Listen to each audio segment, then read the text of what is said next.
ಒಂದೇ ಪಕ್ಷದಲ್ಲಿರುವವರು ಈ ಹಿಂದೆ ಎಂದಿಗೂ ಒಬ್ಬರ ಮನೆಗೆ ಮತ್ತೊಬ್ಬರು ಹೋಗುತ್ತಿರಲಿಲ್ಲ. ಆದರೆ ಈಗ ಅಧಿಕಾರದ ಆಸೆಗಾಗಿ ಒಬ್ಬರು ತಮ್ಮ ಸ್ಥಾನವನ್ನು ಉಳಿಸಿಕೊಳ್ಳಲು ಮತ್ತೊಬ್ಬರು ಅಧಿಕಾರ ಗಳಿಸಲು ಬ್ರೇಕ್ಫಾಸ್ಟ್ ನೆಪದಲ್ಲಿ ಭೇಟಿ ನೀಡುತ್ತಿದ್ದಾರೆ ಎಂದು ವಿಧಾನ ಪರಿಷತ್ ಸದಸ್ಯ ಹಾಗೂ ವಿರೋಧ ಪಕ್ಷದ ನಾಯಕ ನಾರಾಯಣಸ್ವಾಮಿ ತೀವ್ರ ವ್ಯಂಗ್ಯವಾಡಿದ್ದಾರೆ. ಚಾಮರಾಜನಗರ ಜಿಲ್ಲೆಯ ಕೊಳ್ಳಿಗಾಲ ಪಟ್ಟಣದಲ್ಲಿ ಬಿಜೆಪಿ ವತಿಯಿಂದ ಹಮ್ಮಿಕೊಂಡಿದ್ದ ಸಂವಿಧಾನ ಸಮರ್ಪಣಾ ದಿನದ ಅಂಗವಾಗಿ ನಡೆದ ಭೀಮನಡಿ ಕಾರ್ಯಕ್ರಮದಲ್ಲಿ ಭಾಗವಹಿಸಿದ ಬಳಿಕ ಪ್ರವಾಸಿ ಮಂದಿರದಲ್ಲಿ ಮಾಧ್ಯಮದವರೊಂದಿಗೆ ಮಾತನಾಡಿದ ಅವರು, ಈಗ ಬ್ರೇಕ್ಫಾಸ್ಟ್ಗಾಗಿ ಭೇಟಿ ನೀಡುತ್ತಿರುವುದು ಬ್ರೇಕ್ ಆಗಿರುವ ಮನಸ್ಸುಗಳಿಗೆ ಬ್ರೇಕ್ಫಾಸ್ಟ್ ಒಂದು ನೆಪ ಮಾತ್ರ. ಡಿಕೆಶಿ ಯಾವತ್ತೂ ಕೂಡ ಸಿಎಂ ಸಿದ್ದರಾಮಯ್ಯ ಮನೆಗೆ ಹೋಗಿದ್ದವರಲ್ಲ. ಸಿದ್ದರಾಮಯ್ಯ ಕೂಡ ಯಾವತ್ತೂ ಡಿಕೆಶಿ ಮನೆಗೆ ಹೋಗಿಲ್ಲ.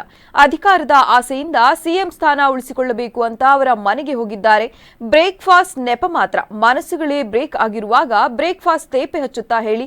ರಾಜ್ಯದ ಅಭಿವೃದ್ಧಿ ಚಿಂತಿಸಲು ಸೇರಿದ್ರಾ? ದಲಿತರ ಸಮಸ್ಯೆ, ರೈತರ ಸಮಸ್ಯೆ ಬಗೆಹರಿಸಲೇನಾದರೂ ಸೇರಿದ್ರಾ? ಬ್ರೇಕ್ಫಾಸ್ಟ್ ಪಾರ್ಟಿ ಮಾಡಿಕೊಂಡು ಜನರ ದಾರಿ ತಪ್ಪಿಸುತ್ತಿದ್ದಾರೆ ಎಂದರು. ಈಗ ಅಧಿಕಾರ ಆಸೆಯಿಂದ ಇವರು ಉಳಿಸ್ಕೊಳ್ಬೇಕು ಅಂತ ಅವ್ರ ಮನೆಗೆ ಹೋಗವ್ರೆ, ಅವ್ರು ಗಳಿಸ್ಕೊಳ್ಬೇಕು ಅಂತ ಅವ್ರ ಮನೆಗೆ ಹೋಗಿದ್ದಾರೆ. ಇದು ನೆಪ ಮಾತ್ರ ಬ್ರೇಕ್ಫಾಸ್ಟ್. ಆದರೆ ಮನಸ್ಸುಗಳೇ ಬ್ರೇಕ್ ಆಗಿರೋದ್ರಲ್ಲಿ ಈ ಬ್ರೇಕ್ಫಾಸ್ಟು ಅದನ್ನೇನು ತೇಪೆ ಹಚ್ಚುತ್ತಾ? ಒಟ್ಟಿಗೆ ಸಿದ್ದರಾಮಯ್ಯನವ್ರಿಗೆ ಬೇಕಾಗಿರೋದು ಅವ್ರು ಮುಂದುವರಿಯೋದು, ಡಿ ಕೆ ಶಿವಕುಮಾರ್ ಅವ್ರಿಗೆ ಬೇಕಾಗಿರೋದು ಅವ್ರ ಅಧಿಕಾರಕ್ಕೆ ಬರೋದು. ಇಷ್ಟು ಬಿಟ್ಟರೆ ಯಾವುದಾದ್ರೂ ಘನಕಾರ್ಯಕ್ಕೆ ಇಬ್ಬರು ಸೇರಿದಾರ?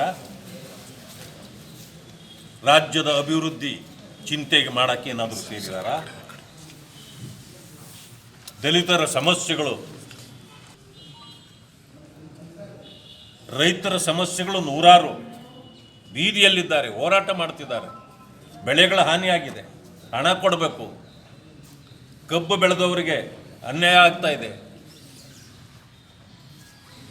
ಆಮೇಲೆ ಮೆಕ್ಕೆಜೋಳ ಖರೀದಿ ಕೇಂದ್ರಗಳಾಗಿಲ್ಲ. ಇಂಥ ಪರಿಸ್ಥಿತಿ ಇದೆಯಲ್ಲ, ನೀವೇನು ಬ್ರೇಕ್ಫಾಸ್ಟು ಏನೋ ಪಾರ್ಟಿಗಳು ಮಾಡ್ಕೊಂಡು ನೀವು ಜನರನ್ನು ಇದನ್ನು ದಾರಿ ತಪ್ಪಿಸುವಂಥ ಸಿದ್ಧತೆ ಅಷ್ಟೇ. ಮಾನ್ಯ ಮುಖ್ಯಮಂತ್ರಿಗಳು ಇವತ್ತು ಹೋಗಿದ್ದಾರೆ, ಸರಿ. ಹೋದಾಗ ತಾಯಿಯವರು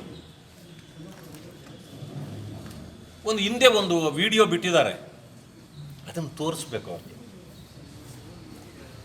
ಆ ವಿಡಿಯೋ ನೋಡಿ ನಮ್ಮ ತಾಯಿಯವರು ಬಿಟ್ಟಿರೋದು ಅಂತ ತೋರಿಸ್ಬೇಕು. ಮಾನ್ಯ ಡಿ ಕೆ ಶಿವಕುಮಾರ್ಗೆ ಒಂದು ಮಾತು ಕೇಳಲಿಕ್ಕೆ ಬಯಸ್ತೀನಿ. ನಿನ್ನೆ ಅವ್ರಿಗೆ ಹೇಳಿಕೆ ಕೊಟ್ಟಿದ್ದಾರೆ, ನಾವಿಬ್ಬರು ಬ್ರದರ್ಸ್ ಇದ್ದಂಗೆ ಅಂತ. ಭಾಳ ಸಂತೋಷ. ಆದರೆ ಕನ್ಫ್ಯೂಷನ್ ಆಗಿಬಿಟ್ಟಿದ್ದಾರೆ ಜನ. ಏನಂತಂದರೆ ಬ್ರದರ್ಸ್ ಅಂದ್ರೇ ಅವ್ರ ಅರ್ಥ ಬೇರೆ ಇದೆ. ಈ ಕುಕ್ಕರಲ್ಲಿ ಬಾಂಬ್ ಇಟ್ಕೊಂಡು ಬಂದವ್ರನ್ನೂ ಬ್ರದರ್ಸ್ ಅಂದಿದ್ದಾರೆ. ಬೆಂಗಳೂರಲ್ಲಿ ಬೇರೆ ಬೇರೆ ಚಟುವಟಿಕೆಗಳಿದ್ದವರು ನನ್ನವ್ರ ಬ್ರದರ್ಸ್ ಅಂದಿದ್ದಾರೆ.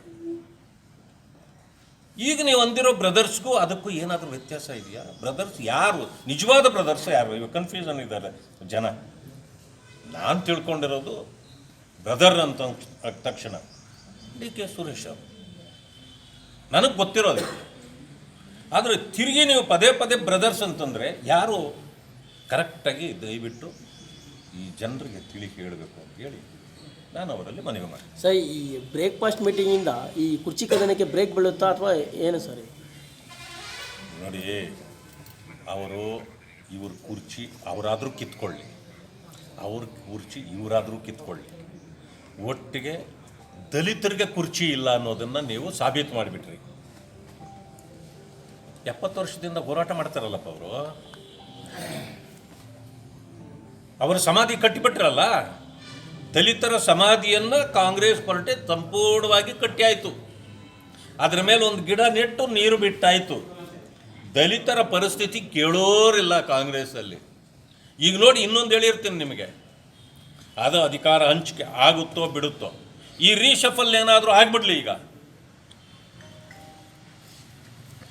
ಡಾಕ್ಟರ್ ಪರಮೇಶ್ವರ್ ಔಟ್, ಮುಖ್ಯಮಂತ್ರಿ ಆಗಬೇಕಾಗಿತ್ತಲ್ಲ ಅವರು.